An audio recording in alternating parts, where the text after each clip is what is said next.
ಓಂ ನಮೋ ವಾಲ್ಮೀಕಿಯೇ. ನಮಸ್ಕಾರ ಬಂಧುಗಳೇ. ನಾನು ನಿವೃತ್ತ ಪ್ರಾಧ್ಯಾಪಕ ಡಾಕ್ಟರ್ ಅರ್ಜುನ್ ಪಂಗನ್ನವರ್. ಹೇ ಸೀತಾರಾಮ್ ವಾಹಿನಿಯ ವಾಲ್ಮೀಕಿ ರಾಮಾಯಣ ಅಂದು ಇಂದು ಚಿಂತನ ಕಾರ್ಯಕ್ರಮದ 411ನೇ ಸಂಚಿಕೆಗೆ ತಮ್ಮೆಲ್ಲರಿಗೂ ಸ್ವಾಗತ. ಹಿಂದಿನ ಸಂಚಿಕೆಯಲ್ಲಿ ನಾನು ತಮಗೆ ಸುಗ್ರೀವ ಮತ್ತು ವಾಲಿ ಮಧ್ಯದಲ್ಲಿ ಘನಘೋರ ಯುದ್ಧ ನಡೆದಿರ್ತದೆ. ಸುಗ್ರೀವ ಸೋಲ್ತಾ ಬಂದಾಗ ರಾಮನತ್ತ ನೋಡಿ ಸದ್ನೆ ಮಾಡ್ತಾನೆ. ರಾಮ ತಕ್ಷಣ ವಾಲಿಯತ್ತ ಬಾಣವನ್ನು ಬಿಡ್ತಾನೆ. ರಾಮನ ಬಾಣದ ಏಟು ತಿಂದು ಸಾಯುವ ಸ್ಥಿತಿಯಲ್ಲಿ ವಾಲಿ ಭೂಮಿಯ ಮೇಲೆ ಅಪ್ಪಳಿಸಿ ಬೀಳ್ತಾನೆ. ತಕ್ಷಣ ರಾಮ ಲಕ್ಷ್ಮಣ ಅವರು ಮುಂದೆ ಬರ್ತಾರೆ. ಆವಾಗ ವಾಲಿ ರಾಮನನ್ನು ಕಂಡ ರಾಮನಿಗೆ ಹಲವು ಪ್ರಶ್ನೆಗಳನ್ನು ಮಾಡ್ತಾನೆ. ನೋಡಿ, ನಾನು ತಮಗೆ ಅರಣ್ಯಕಾಂಡದಲ್ಲಿ ಸೀತೆಯನ್ನು ರಾವಣ ಅಪಹರಿಸುವ ಕಾಲಕ್ಕೆ ಏನು ವಾಸ್ತವಿಕತೆ ಇದೆ ಮತ್ತು ನಂತರದ ರಾಮಾಯಣಗಳಲ್ಲಿ ಏನೇನು ಕವಿಗಳು ಊಹಿಸಿಕೊಂಡ ಹೊಸ ಕಥೆಗಳನ್ನು ಹೊಸದಾರನ್ನು ಹೇಳಿದ್ದೀನಿ. ಈ ಪ್ರಕಾರ ರಾಮಾಯಣದಲ್ಲಿ ಅಲ್ಲೆಲ್ಲ ಇವು ಕಂಡು ಬರ್ತಾವೆ.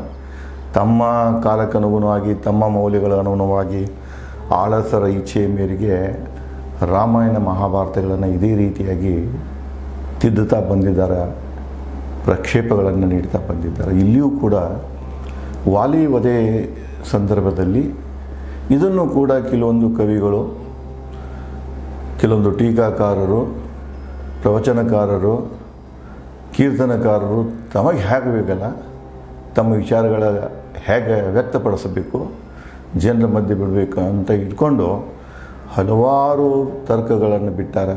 ಹಲವಾರು ಕಥೆಗಳನ್ನು ಕೂಡ ಇಲ್ಲಿ ಹೊಸದು ಬಿಟ್ಟಿದ್ದಾರೆ, ತೇಲಿ ಬಿಟ್ಟಿದ್ದಾರೆ. ಅದಕ್ಕೆ ಇಲ್ಲಿ ವಾಲ್ಮೀಕಿ ರಾಮಾಯಣದ ಮೂಲ ವಾಲ್ಮೀಕಿ ರಾಮಾಯಣದಲ್ಲಿ ವಾಲಿ ವಧೆ ಯಾಕೆ ಮಾಡಲಾಯಿತು? ಸದಾ ವಾಲಿನ ರಾಮನನ್ನು ಪ್ರಶ್ನೆ ಮಾಡ್ತಿರ್ತಾನೆ. ಅವ ಹೇಳ್ತಾನೆ, ಯುದ್ಧ ಮಾಡೋಕ್ಕಿಂತ ಮೊದಲು ನನ್ನ ಹೆಂಡತಿ ತಾರಾ ನನ್ನ ತಡಿತಾಳೆ, ನಿನ್ನ ಬಗ್ಗೆ ಹೇಳ್ತಾಳೆ, ನೀನು ಒಬ್ಬ ಧರ್ಮಿಷ್ಠ ರಾಜ, ಒಳ್ಳೆಯ ರಾಜನಲ್ಲಿ ಇರುವಂಥ ಎಲ್ಲ ಗುಣಗಳಲ್ಲೂ ನಿನ್ನಲ್ಲಿದೆ. ನಾನು ಅದನ್ನು ನಂಬಿ ತಾರಾ ನನ್ನನ್ನು ಅಡ್ಡಿಪಡಿಸಿದರೂ ಕೂಡ ಸುಗ್ರೀವನ ಯುದ್ಧ ಕರೆಗೆ ಹೋಗೊಟ್ಟು ನಾನು ಯುದ್ಧಕ್ಕೆ ಬಂದಿದ್ದೇನೆ. ಅದಕ್ಕೆ ನನ್ನ ವಿಶ್ವಾಸ ನಿನ್ನ ಮ್ಯಾಗೆ ನಿತ್ತಲ್ಲ, ನೀವೊಬ್ಬ ಧರ್ಮನಿಷ್ಠ ಅನ್ನೋದೇನಿತ್ತು ಅದು ಸುಳ್ಳಾಯಿತಾ? ನೀ ಸುಳ್ಳು ಮಾಡಿದೀಯಾ ಅಂಥೇಳಿ ಪ್ರಶ್ನೆಗಳನ್ನು ಕೇಳ್ತಾ ಅವನ ಪ್ರಶ್ನೆಗಳನ್ನೇ ಮುಂದೆ ವಾಲ್ಮೀಕಿಯವರು ಹೀಗೆ ಮುಂದುವರಿಸ್ತಾರೆ.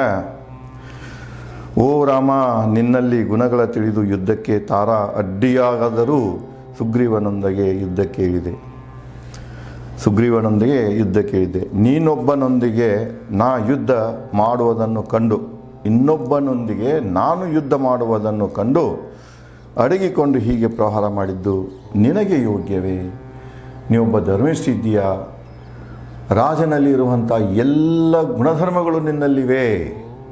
ಆದರೆ ನಾವು ಇಬ್ಬರು ಯುದ್ಧ ಮಾಡುವ ಕಾಲಕ್ಕೆ ಇದರ ಮಧ್ಯದಲ್ಲಿ ನೀ ದೂರದಲ್ಲಿ ಅಡಗಿಕೊಂಡು ಅಲ್ಲಿಂದ ಬಾಣ ಬಿಟ್ಟು ನನ್ನ ಹತ್ಯೆ ಮಾಡುವುದು ನಿನಗೆ ಯೋಗ್ಯವೇ?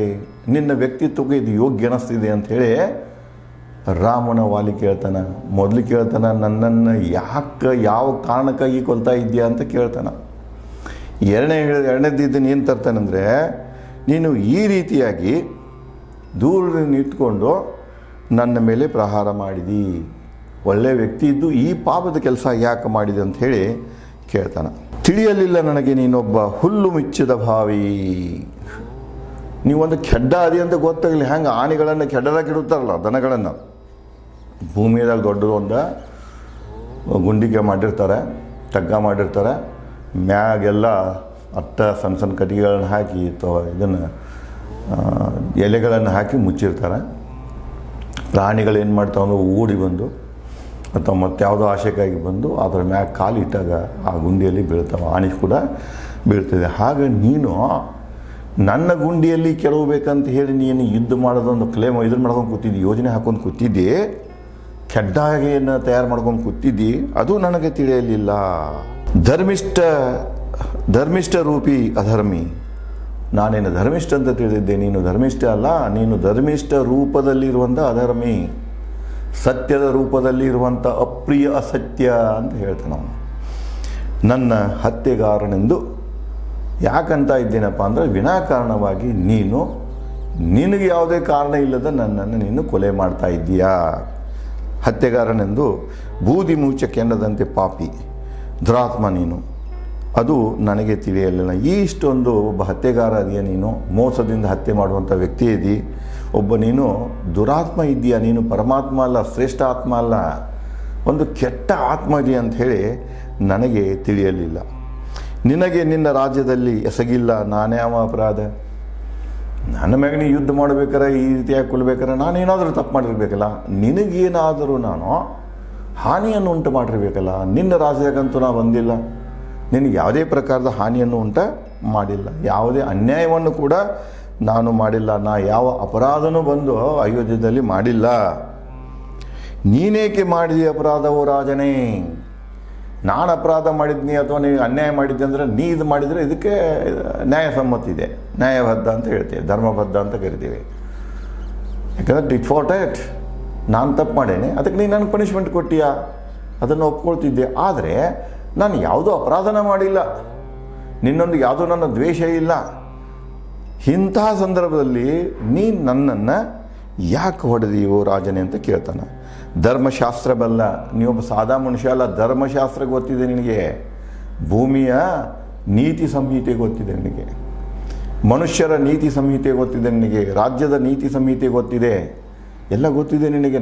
ನಡೆ ನುಡಿ ಗೊತ್ತಿದೆ, ಹೇಗೆ ನಡಿಬೇಕು, ಏನು ನಿಯಮ ಅದಾವ ಎಲ್ಲನೂ ಬಲ್ಲಂಥ ವ್ಯಕ್ತಿ ಅಂದರೆ ಯಾರು? ಧರ್ಮಶಾಸ್ತ್ರ ಬಲ್ಲ ಅಂದರೆ ಅಲ್ಲಿಯ ನೀತಿ ಸಂಹಿತೆಗಳನ್ನು ಸಂಪೂರ್ಣವಾಗಿ ತಿಳ್ಕೊಂಡವನಿಗೆ ಧರ್ಮಶಾಸ್ತ್ರ ಬಲ್ಲ ಅಂತ ಕರೀತಾರೆ. ಸ್ಪಷ್ಟತೆ ಬಲ್ಲ, ಎಲ್ಲದರ ಬಗ್ಗೆ ಅರಿವಿದೆ ನಿನಗೆ, ಯಾವುದು ಅಸ್ಪಷ್ಟ ಇಲ್ಲ ನಿನಗೆ, ಎಲ್ಲವನ್ನು ಸರಿಯಾಗಿ ತಿಳ್ಕೊಂಡಂಥ ವ್ಯಕ್ತಿ. ಸತ್ಯನಿಷ್ಠೆಯುಳ್ಳವ, ನಿನ್ನಲ್ಲಿ ಅರಿವಿದೆ, ಅರಿವು ಇದ್ದುದರಿಂದ ನೀನು ವಾಸ್ತವ ಏನಿದೆ, ವಾಸ್ತವದ ಅರಿವನ್ನು ಉಳ್ಳಂಥ ವ್ಯಕ್ತಿ, ವಾಸ್ತವದ ಅರಿವನ್ನು ಉಳ್ಳುವಂಥ ವ್ಯಕ್ತಿಗೆ ಸತ್ಯನಿಷ್ಠ ಅಂತ ಕರೀತಾರೆ. ಈ ಸತ್ಯನಿಷ್ಠೆ ವಾಸ್ತವ ಗೊತ್ತಿದೆ ನಿನಗೆ, ಇಂತಹ ಕ್ರೂರ ನಿರ್ದಯಿ ಕೃತ್ಯ ಮಾಡುವನೇ, ನಿನ್ನಂಥ ಒಳ್ಳೆಯ ವ್ಯಕ್ತಿ ನನಗೆ ಪ್ರಶ್ನೆ ಹುಟ್ಟುತ್ತಾ ಇದೆ, ಇಂತಹ ನಿರ್ದಯಿ ನನ್ನ ಕೊಲ್ಲುವಂಥ ಕೆಟ್ಟ ಕೆಲಸ ಮಾಡುವನೇ ಅಂತ ಹೇಳಿ ನನ್ನಲ್ಲಿ ಪ್ರಶ್ನೆ ಹುಟ್ಟುತ್ತಾ ಇದೆ ರಾಮ ಅಂಥೇಳಿ ವಾಲಿ ರಾಮನನ್ನು ಕೇಳ್ತಾನೆ. ನಾವು ಅರಣ್ಯದಲ್ಲಿ ಹಣ್ಣು ಗಡ್ಡೆ ತಿಂದು ಬದುಕುವವರು, ನಾವು ಯಾರು ವೈರಿ ಅಲ್ಲಪ್ಪ, ನಾವು ವಾನರರು, ಅರಣ್ಯಗಳಲ್ಲಿರೋರು, ಗವಿಗಳಲ್ಲಿ ವಾಸ ಮಾಡೋರು, ಅರಣ್ಯದಲ್ಲಿ ಸಹಜವಾಗಿ ಪ್ರಕೃತಿಯಲ್ಲಿ ಸಹಜವಾಗಿ ಬೆಳೆದಂಥ ಭೂತಾಯಿ ಕೊಟ್ಟಂಥ ಹಣ್ಣುಗಡ್ಡೆಗಳನ್ನು ತಿಂದು ಬದುಕೋರು ನಾವು, ಯಾರ ಮ್ಯಾಗ ಅತಿಕ್ರಮ ಮಾಡೋರಲ್ಲ. ಇದು ಗುಣ ಇನ್ನೊಬ್ಬರ ವಸ್ತುಗಳನ್ನು ಕಬಳಿಸುವುದು, ಅಪಹರಿಸುವುದು, ಯುದ್ಧದ ಮೂಲಕ ತಗೊಳ್ಳೋದು, ಇದು ಏನಿದೆ ಮನುಷ್ಯರ ಕೆಟ್ಟ ಗುಣ. ನಾವೇನಂತೆ ಎಕ್ಸ್ಪಾನ್ಷನಿಸ್ಟ್ ಪಾಲಿಸಿ ಅಂತ ಕರಿತೇವೆ, ವಿಸ್ತರಣಾ ನೀತಿ ಅಂತ ಕರಿತೇವೆ. ಯುದ್ಧಗಳನ್ನು ನೋಡ್ರಿ, ಹಿಂದಿನ ಯುದ್ಧಗಳೆಲ್ಲ ಭಾರತವನ್ನು ಹೊರತುಪಡಿಸಿ ಉಳುಕಿದೆಲ್ಲ ದೇಶಗಳೇನು ಮಾಡ್ತಾವ, ತಮ್ಮ ಸೀಮೆ ವಿಸ್ತರಣೆಗಾಗಿ, ಸಂಪತ್ತನ್ನು ಹೆಚ್ಚಿಸಿಕೊಳ್ಳುವಕ್ಕಾಗಿ ಯುದ್ಧ ಮಾಡ್ತಾರೆ. ನಮ್ಮ ಮ್ಯಾಗ ಎಷ್ಟು, ಭಾರತದ ಮ್ಯಾಗ ಎಷ್ಟು ಜನ ಹೊರಗಿನಿಂದ ಬಂದು ದಾಳಿ ಮಾಡ್ಯಾರ, ಅವರೆಲ್ಲ ತಮ್ಮ ಇದನ್ನು ವಿಸ್ತರಣೆಗಾಗಿ ಮತ್ತು ಸಂಪತ್ತಿನ ಗಳಿಕೆಗಾಗಿ ಮಾಡಿದವರು. ಭಾರತ ಮಾತ್ರ ಯಾವ ಎರಡನೇ ದೇಶದ ಮ್ಯಾಗೂ ಈ ಒಂದು ಉದ್ದೇಶಕ್ಕೆ ಹೋಗಿಲ್ಲ. ಇವತ್ತು ಕೂಡ ಭಾರತದ ನೀತಿ ಅದೇ ಇದೆ. ಭಾರತದ ನೀತಿ ಡಿಫೆನ್ಸ್ ಇದೆ, ಅಫೆನ್ಸ್ ಇಲ್ಲ. ನೆರೆಹೊರೆಯ ರಾಷ್ಟ್ರಗಳೆಲ್ಲ ಸಂಪತ್ತು ಕಬಳಿಸ್ಕೊಳ್ಬೇಕನ್ವೇ ಇಲ್ಲ, ಎಲ್ಲ ಸಣ್ಣ ಪುಟ್ಟ ರಾಷ್ಟ್ರಗಳ ನೆಮ್ಮದಿಯಿಂದ ಇದ್ದೀವಿ. ಅದೇ ಬೇರೆ ಕಡೆಗೆ ಇರ್ತಿದ್ದು ಇಷ್ಟು ನೆಮ್ಮದಿಯಿಂದ ಇರ್ತಿದ್ದಿಲ್ಲ ಅವರು, ಅವ್ರಿಗೆ ತಿಳಿತಾ ಇಲ್ಲ. ಅದಕ್ಕೆ ಭಾರತ ಏನಿದೆಯಲ್ಲ ಎಕ್ಸ್ಪಾನ್ಷನಿಸ್ಟ್ ಪಾಲಿಸಿಯನ್ನು ಹೊಂದಿಲ್ಲ, ವಿಸ್ತರಣಾ ನೀತಿಯನ್ನು ಹೊಂದಿಲ್ಲ. ಅದಕ್ಕೆ ಇವು ಹೇಳ್ತಾನೆ, ನಾವು ಇದ್ದ ಗುಡ್ದಾಗನ ಇಲ್ಲೇ ಇರುವಂಥ ಹಣ್ಣು ಹಂಪಲು ತಿಂದು ಇರೋರು ಇನ್ನೊಬ್ಬರು ಆಸ್ತಿಗೆ ಆ ಕಡೆಗೆ ನೋಡೋಕನ್ನು ಹಾಕೋರಲ್ಲ ಮನುಷ್ಯನಾಗತ್ತೆ. ನೀವು ನಗರವಾಸಿಗಳು, ನಿಮ್ಮಲ್ಲಿ ಇದೆ ಕೆಟ್ಟ ಬುದ್ಧಿ. ನೀವೇನು ಮಾಡ್ತೀರಿ, ಒಂದು ರಾಜ್ಯ ಆದ್ಮೇಲೆ ಮತ್ತೊಂದು ರಾಜ್ಯ ಗೆಲ್ತೀರಿ, ಸೀಮೆ ಗೆಲ್ತೀರಿ, ಸಂಪತ್ತುಗಳನ್ನ ಗೆಲ್ತೀರಿ, ಏನೇನು ಸಿಗ್ತದೆ ಅದನ್ನೆಲ್ಲ ಗೆಲ್ತೀರಿ.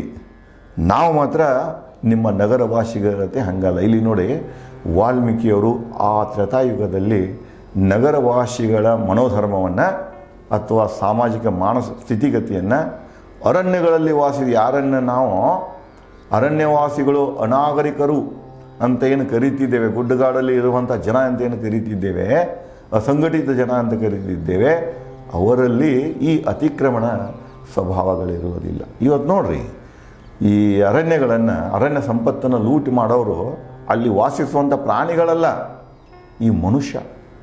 ಅಲ್ಲಿ ಸಿಗುವಂಥ ಗಿಡಗಳನ್ನು ಕತ್ತರಿಸೋದು, ಅಲ್ಲಿ ಇರುವಂಥ ಮಣ್ಣನ್ನು ಎತ್ತೋದು, ಕಲ್ಲುಗಳನ್ನು ಎತ್ತೋದು, ಗಣಿಗಾರಿಕೆ ಮಾಡೋದು, ಇಡೀ ಗುಡ್ಡಗಳನ್ನು, ಅರಣ್ಯಗಳನ್ನು, ಪರ್ವತ ಬೆಟ್ಟಗಳನ್ನೆಲ್ಲ ಹಾಳು ಮಾಡ್ತಾ ಇರುವುದು ಮನುಷ್ಯ. ಯಾಕೆ ಮಾಡ್ತಾ ಇದ್ದೇನೆಂದರೆ ಅವ್ನು ರೊಕ್ಕ ಗಳಿಸ್ಬೇಕಾಗಿದೆ, ಅವ್ನು ವಿಮಾನದಾಗ, ಹೆಲಿಕಾಪ್ಟರ್ದಾಗ, ಕ್ರೂಸ್ ಇದ್ರಾಗೋದು ಅಡ್ಡಾಡಬೇಕಾಗಿದೆ, ಅವನಿಗೆ 108 ಮನೆ ಕಟ್ಟಬೇಕಾಗಿದೆ, 108 ಹೆಂಡ್ರ ನೀಡಬೇಕಾಗಿದೆ. ತನ್ನ ಇಂದ್ರಿಯಗಳ ಸುಖ ಭೋಗಕ್ಕಾಗಿ ಮನುಷ್ಯ ಈ ನೀಚ ಕೆಲಸವನ್ನು ಮಾಡ್ತಾನೆ. ಅಂಥ ನೀಚ ಕೆಲಸ ನಾವು ಗುಡ್ದಾಗಿದ್ದರೂ ಕೂಡ ಮಾಡುವುದಿಲ್ಲ. ನಾವು ಅರಣ್ಯದ ಮಕ್ಕಳಾಗಿ ಅರಣ್ಯವನ್ನು ರಕ್ಷಣೆ ಮಾಡ್ಕೊಂಡು ಹೋಗ್ತೇವೆ. ನೀವು ನಗರವಾಸಿಗಳು ಯಾವಾಗಲೂ ಆಸೆ ಬುರುಕ ಜನ. ನೀವು ಇನ್ನೊಬ್ಬರ ಸಂಪತ್ತನ್ನು ಕಬಳಿಸೋಕೆ ನೋಡೋರು ನೀವು. ಅದಕ್ಕೆ ನಿಮಗೂ ನಮಗೂ ವ್ಯತ್ಯಾಸ ಇದೆ ಅನ್ನೋದ ಈ ವ್ಯತ್ಯಾಸವನ್ನು ವಾಲ್ಮೀಕಿಯವರು ಈ ಸಂದರ್ಭ ಮೂಲಕ ಹೇಳ್ತಾ ಇದ್ದಾರೆ. ಕೊಲ್ಲಿಸಿಕೊಳ್ಳುವುದೇ ನಿಮ್ಮ ಧರ್ಮ. ಕೊಲ್ಲುವುದು, ಕೊಲ್ಲಿಸಿಕೊಳ್ಳುವುದು. ಇನ್ನೊಬ್ಬನು ಕೊಲ್ಲುವುದು, ಅವನಿಂದ ಕೊಲ್ಲಿಸಿಕೊಳ್ಳೋದು. Kill or to be killed, ಇದು ನಿಮ್ಮ ಧರ್ಮ. ನಗರಗಳಲ್ಲಿ ಇರೋ ಬರೀ ಯುದ್ಧ ಮಾಡ್ಕೋತ ಅಡ್ಡಾಡ್ತೀರಿ, ಇನ್ನೊಬ್ಬನು ಕೊಲ್ತೀರಿ, ಇಲ್ಲವೇ ಇನ್ನೊಬ್ಬನಿಂದ ಹತ್ಯೆ ಆಗ್ತೀರಿ. ಹತ್ಯೆ ಮಾಡೋದು, ಹತ್ಯೆ ಆಗುವುದೇ ನಿಮ್ಮ ಧರ್ಮ ಆಗಿದೆ. ನಿಮ್ಮ ಏನಾಗಿದೆ, ನೀತಿ, ನಡೆ ನುಡಿಯಾಗಿದೆ ನಿಮ್ಮದು. ಆ ನಡೆ ನುಡಿಯವರು ನಾವಲ್ಲ, ಆ ಧರ್ಮದವ್ರು ನಾವು ಅಲ್ಲ. ಸೀಮೆ, ಚಿನ್ನ, ಬೆಳ್ಳಿ ಸಂಪತ್ತಿಗಾಗಿ ಹೊಡೆದಾಡುವ ಜನ ನೀವು ನಗರವಾಸಿಗಳು. ಇವತ್ತು ನೋಡ್ರಿ, ಈ ಸೋಷಿಯಲ್ ಸೈಕಾಲಜಿ ಚೇಂಜ್ ಆಗಿಲ್ಲ. ಸೀಮೆ ಅಂದ್ರೆ ಗಡಿಗಳ ಸಲುವಾಗಿ ಈಗಂತೂ ನೋಡ್ತಾ ಇದ್ದಿರಲ್ಲ, ನಮ್ಮಲ್ಲಿ ಪಾಕಿಸ್ತಾನದಿದೆ, ಇಂಡಿಯಾ ಪಾಕಿಸ್ತಾನ ಇರ್ಬೋದು, ಗಾಜಿಯಾದ್ ಇರ್ಬೋದು, ಇದೆ ಅದು. ಚಿನ್ನ ಸಲುವಾಗಿ, ಬೆಳ್ಳಿ ಸಲುವಾಗಿ, ಸಂಪತ್ತಿಗಾಗಿ ಯುದ್ಧಗಳಾಗ್ತಾ ಇವೆ. ಅಮೇರಿಕಾ ಇರಾಕ್ಗಳ ಮೇಲೆ ಯುದ್ಧ ಮಾಡೋಕ್ಕೆ ಕಾರಣ ಅಂದರೆ ತೈಲ ಸಂಪತ್ತಿಗಾಗಿ. ರಷ್ಯಾ ಜೊತೆಗೆ ಯುದ್ಧ ಪರೋಕ್ಷವಾಗಿ ಮಾಡ್ತಾ ಇರುವುದು ಇವೆಲ್ಲ ಎದಕ್ಕಾಗಿದ್ರೆ ಸಂಪತ್ತಿಗಾಗಿ. ಬಂದ ಅರಣ್ಯಕ್ಕೆ ನಮ್ಮ ಆಹಾರ ಹಕ್ಕು ಅಪಹರಿಸುವುದು ನ್ಯಾಯವೇ? ಇಲ್ಲಿ ಮತ್ತೊಂದು ಪ್ರಶ್ನೆ ಬರ್ತಿದೆ. ಹ್ಯೂಮನ್ ರೈಟ್ಸ್ ಅಂತ ಕರೀತೀವಿ ನಾವು, ಮಾನವ ಹಕ್ಕು. ಅರಣ್ಯದ ಮೇಲೆ ನಮ್ಮ ಹಕ್ಕಿದೆ, ನಾವು ಅರಣ್ಯವಾಸಿಗಳು. ಏನು ಅರಣ್ಯದಾಗ ಬೀಳ್ತಿದೆ ಅದರ ಪ್ರತಿಯೊಂದರ ಮೇಲೆ ಅರಣ್ಯವಾಸಿಗಳ ಹಕ್ಕಿದೆ. ಆ ಹಕ್ಕನ್ನು ನೀವು ಅಪಹರಿಸಕ್ಕೆ ಬಂದಿರಿ. ಇವತ್ತು ಅನ್ವಯಿಸ್ತಿದೆ ಇದು. ಬಹುತೇಕ 2006 ಅರಣ್ಯ ಕಾನೂನು ಕೇಂದ್ರ ಸರ್ಕಾರದಂದಿದೆ. ಆ ಅರಣ್ಯ ಕಾನೂನುಗಳನ್ನು ನಾವು ಅಧ್ಯಯನ ಮಾಡಿದಾಗ ಒಂದು ಅಂಶ ಸ್ಪಷ್ಟ ಆಗ್ತಿದೆ. ಯಾವ ಮೂಲವಾಸಿಗಳು, ಬುಡಕಟ್ಟುಗಳು ಅರಣ್ಯವನ್ನೇ ಅವಲಂಬಿಸಿವೆ, ಅರಣ್ಯಗಳಲ್ಲಿಯೇ ಜೋಪಡಿ ಕಟ್ಕೊಂಡು, ಇನ್ನು ಸಣ್ಣ ಇದನ್ನು ಕಟ್ಟಿಕೊಂಡು ಇನ್ನೂ ಗವಿಗಳಲ್ಲಿ ವಾಸವಾಗುವಂಥ ಜನ ಭಾರತದಲ್ಲಿ ನೋಡೋಕೆ ಸಿಗ್ತಿದೆ. ಅರಣ್ಯಗಳಲ್ಲಿ ಅರಣ್ಯವಾಸಿಗಳಿದ್ದಾರೆ. ನಾವು ಡ್ಯಾಮ್ ಕಟ್ಟುವ ಒಂದು ನೆಪದಿಂದಾಗಲಿ, ರಸ್ತೆ ಮಾಡುವ ನೆಪದಿಂದಾಗಲಿ, ಕಾರ್ಖಾನೆ ಕಟ್ಟುವ ನೆಪದಿಂದಾಗಲಿ, ಮೈನಿಂಗ್ ಮಾಡುವ ನೆಪದಿಂದಾಗಲಿ ಅವ್ರನ್ನೆಲ್ಲ ಎತ್ತಂಗಡಿ ಮಾಡ್ತಾ ಇದ್ದೇವೆ. ಅದಕ್ಕೆ ಡಿಟ್ರಬಲೈಸೇಷನ್ ಅಂತ ಕರೀತಾರೆ. ಒಂದು ಕಲ್ಚರನ್ನು ಹಾಳು ಮಾಡ್ತಾ ಇದ್ದೇವೆ. ಅದು ಮಾಡಬಾರ್ದು ಅಂಥೇಳಿ ಆ್ಯಕ್ಟದಾಗಿದೆ, ಮೈನಿಂಗ್ ಆ್ಯಕ್ಟದಲ್ಲಿಯೂ ಇದೆ, ನಮ್ಮ ಅರಣ್ಯ ಆ್ಯಕ್ಟದಲ್ಲಿಯೂ ಇದೆ. ಅರಣ್ಯ ಆ್ಯಕ್ಟ್ 2006ನಾಗ ಈ ಅರಣ್ಯವಾಸಿಗಳ ಹಕ್ಕುಗಳಿಗೆ ಯಾವುದೇ ಚ್ಯುತಿ ಬರ್ದಂಗಿರಬೇಕು, ಅವರನ್ನು ನಿರ್ವಹಿಸ್ಕೊಂಡು ಹೋಗ್ಬೇಕು. ಅವ್ರ ಹಕ್ಕ ಅರಣ್ಯವಾಗಿರಬೇಕು. ಯಾಕೆ ಅರಣ್ಯದಿಂದನೇ ಅವರು ಬದುಕ್ತಿರ್ತಾರೆ, ಅರಣ್ಯನೇ ಅವ್ರ ಕಲ್ಚರ್ ಆಗಿರ್ತದೆ. ಅದಕ್ಕೆ ಅರಣ್ಯದ ರಕ್ಷಣೆಗೆ ಅರಣ್ಯದ ಹಕ್ಕುಗಳು ಅವರಿಗಿದೆ. ನಾವು ಅರಣ್ಯವಾಸಿಗಳು, ಅರಣ್ಯದಲ್ಲಿರುವ ಹಕ್ಕು ನಮ್ಮದಿದೆ. ನೀವು ನಗರವಾಸಿಗಳು ಬಂದು ಅರಣ್ಯವನ್ನು ಕಬ್ಜಾ ಮಾಡ್ಕೊಳ್ತಾ ಇದ್ದೀರಿ, ನಿಮ್ಮ ಸಾಮ್ರಾಜ್ಯಗಳನ್ನು ಸ್ಥಾಪನೆ ಮಾಡ್ತಾ ಇದ್ದೀರಿ. ಇದು ನ್ಯಾಯ ಅಲ್ಲ, ಇದು ಅನ್ಯಾಯ ಅಂತ ವಾಲಿ ರಾಮನಿಗೆ ಹೇಳ್ತಾರೆ. ನೋಡ್ರಿ, ವಾಲಿ ಕೇಳುವಂಥ ಪ್ರಶ್ನೆ, ರಾಮನಿಗೆ ಕೇಳುವಂಥ ಪ್ರಶ್ನೆ ಇವತ್ತು ಜೀವಂತ ಅನ್ಆನ್ಸರ್ಡ್ ಕ್ವಶನ್ಸ್ಗಳು. ಇವತ್ತು ಈ ಮನುಷ್ಯನಿಂದ ಎಷ್ಟೇ ಮುಂದೆ ಹೋಗಲಿ, ಇವನ ಎಷ್ಟೇ ವಿಕಸಿತವಾಗಲಿ, ಎಷ್ಟೇ ತಂತ್ರಜ್ಞಾನವನ್ನು ಬರಲಿ, ಈ ಮೂಲ ಪ್ರಶ್ನೆಗಳಿಗೆ ಈ ನರಮಾನವನಿಂದ ಯಾವುದೇ ಉತ್ತರ ಸಿಗುವುದಿಲ್ಲ. ಯಾಕಂದರೆ ಈ ಉತ್ತರಗಳು ಅವನ ಸ್ವಾರ್ಥದಲ್ಲಿ ಅಡಗಿ ಹೋಗಿವೆ. ತನ್ನ ಸ್ವಾರ್ಥದ ಮಣ್ಣಿನಿಂದ, ಹೊಲಸು ಮಣ್ಣಿನಿಂದ ಈ ಪ್ರಶ್ನೆಗಳಿಗೆ ಉತ್ತರವನ್ನು ಮನುಷ್ಯ ಹೂತಾಕ್ಯಾನ.